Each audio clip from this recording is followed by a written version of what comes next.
اللہ تبارک تعالیٰ قرآن کریم میں ارشاد فرماتے ہیں سورہ الفرقان آیت 11 اور 12 میں، بلکہ انہوں نے قیامت کو جھٹلا دیا اور ہم نے قیامت کو جھٹلانے والوں کے لیے بھڑکتی ہوئی آگ یعنی جہنم تیار کر رکھی ہے۔ جب وہ جہنم انہیں دور سے دیکھے گی تو وہ اس کی غصے اور بھڑکنے کی ڈراؤنی آواز سنیں گے۔ یہ آیت جہنم کا ایسا منظر پیش کرتی ہے کہ روح کانپ اٹھتی ہے۔ اللہ تعالیٰ ارشاد فرما رہے ہیں کہ جب گناہ گار لوگ قیامت کے دن جہنم کی طرف لے جائے جائیں گے تو وہ آگ دور سے ہی انہیں دیکھ کر غصے کی وجہ سے ابلنے لگے گی۔ اس کی لپٹوں کی گرج اور غصے کی آواز ان کے کانوں تک پہنچ جائے گی۔ یہ منظر ہمیں بتاتا ہے کہ جہنم کوئی موت نہیں ہے، بلکہ زندہ اور غصے سے بھرپور ایک آگ ہے جو اپنے اندر گناہ گاروں کو نگلنے کے لیے بے چین رہے گی۔ اللہ تعالیٰ ہم سب کو جہنم اور جہنم کی آگ سے بچائے، آمین۔ السلام علیکم ورحمۃ اللہ وبرکاتہ۔ فکر آخرت کورس میں آپ سب کو خوش آمدید ہے، اہلاً و سہلاً مرحبا۔ آج کا ہمارا لیسن ہے سورہ البلد آیت 1 سے آیت 10 تک۔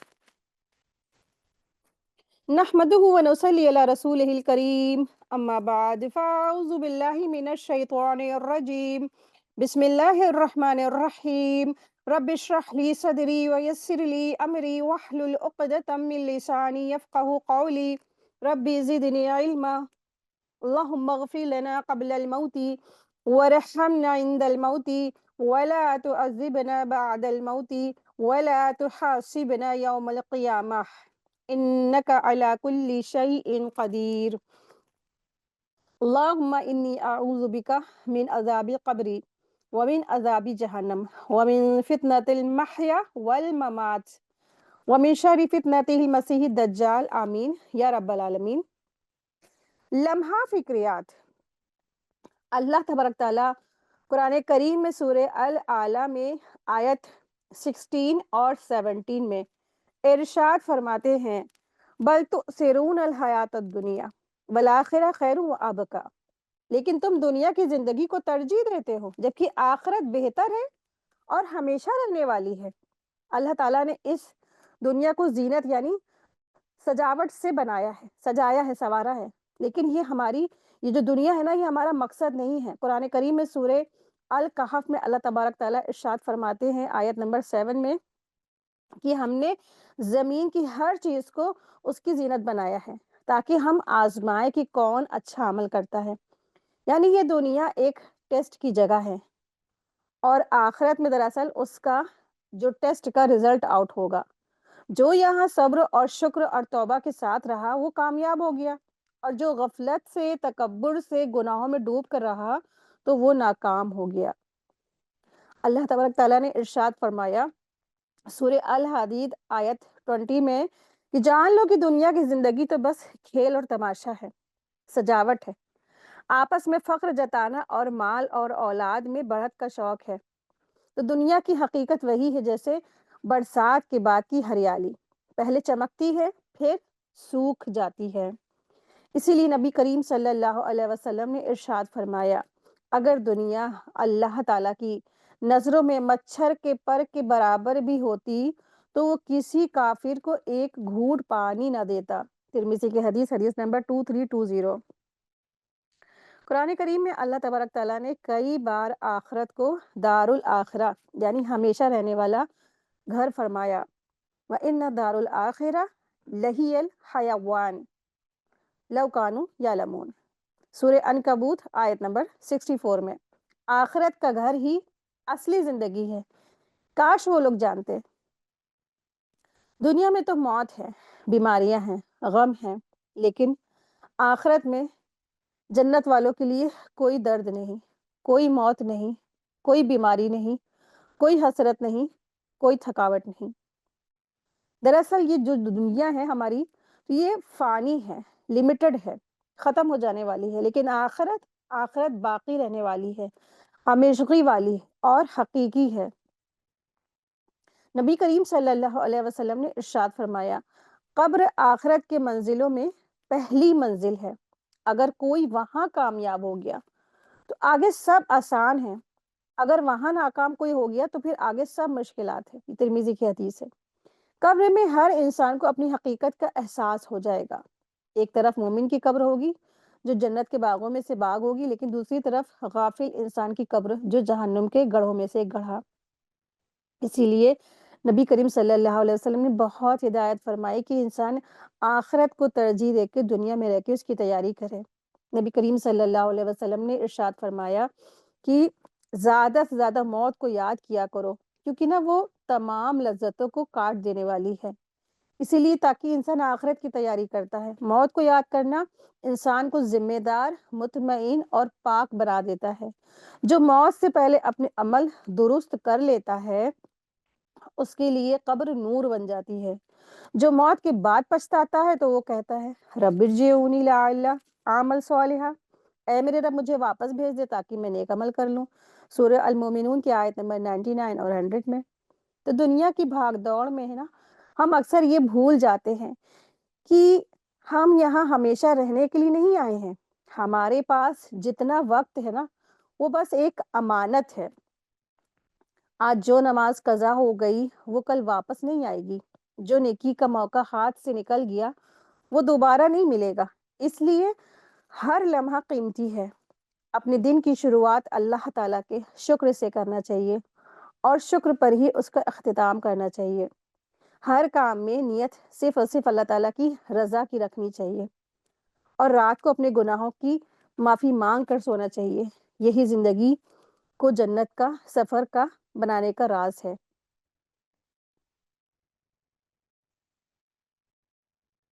اللہ تعالیٰ سے دعا ہے کہ اللہ تعالیٰ ہم سب کو آخرت کی تیاری کرنے کی توفیق عطا فرمائے. زاد آخرت بڑی پیاری سی اس میں دعا بتائی گئی ہے. ترمذی کی حدیث نمبر 3577 میں رسول اللہ صلی اللہ علیہ وسلم نے ارشاد فرمایا جو شخص یہ دعا پڑھے استغفر اللہ الذی لا الہ الا هو الحی القیوم واتوب الیہ، تو اللہ تبارک تعالیٰ اس کے گناہ معاف فرما دیں گے چاہے وہ جنگ کے میدان سے ہی کیوں نہ بھاگا ہو.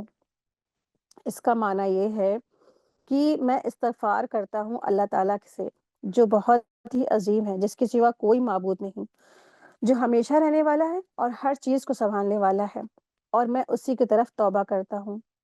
رسول اللہ صلی اللہ علیہ وسلم نے جو فرمایا کہ اگر کوئی شخص اس کو پڑھ لے تو اس کی مغفرت ہو جائے گی چاہے وہ جنگ کے میدان سے ہی کیوں نہ بھاگا ہو.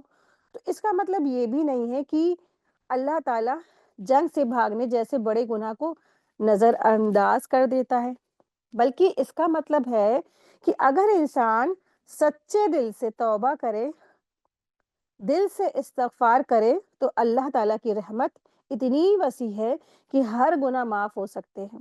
اللہ تعالیٰ سے امید رکھنا چاہیے، نا امید نہیں ہونا چاہیے. تو استغفار ہر گناہ کا علاج ہے. اللہ کی رحمت کبھی بند نہیں ہوتی ہے. جب بھی گناہ یاد آ جائے تو یہ کلمات ضرور پڑھ لیں. یہ دعا زاد آخرت کا سامان ہے کیونکہ اس سے گناہ مٹ جاتے ہیں اور دل پاک ہو جاتا ہے. لفظی ترجمہ: بسم اللہ الرحمن الرحیم. لا اقسم، نہیں میں قسم کھاتا ہوں، بہذا البلد، اس شہر کی. آیت 2 اور 3. وانت، اور آپ، حل مقیم ہیں، بہذا الحدیث، اس شہر میں. ووالد، قسم ہے والد کی، وما ولد، اور جسے اس نے جنم دیا. آیت 4 اور 5. لقد، البتہ تحقیق، خلقنا، پیدا کیا ہم نے، الانسان، انسان کو، فی کبد، مشقت میں، ایحسب، کیا وہ سمجھتا ہے، ان لن، کہ ہرگز نہیں، یقدر، قادر ہوگا وہ، علیہ، اس پر، احد، کوئی ایک. آیت 6 اور 7. یقول، وہ کہتا ہے، اہلک تو، ہلاک کر دیا میں نے، مال اللبدا، مال ڈھیرو،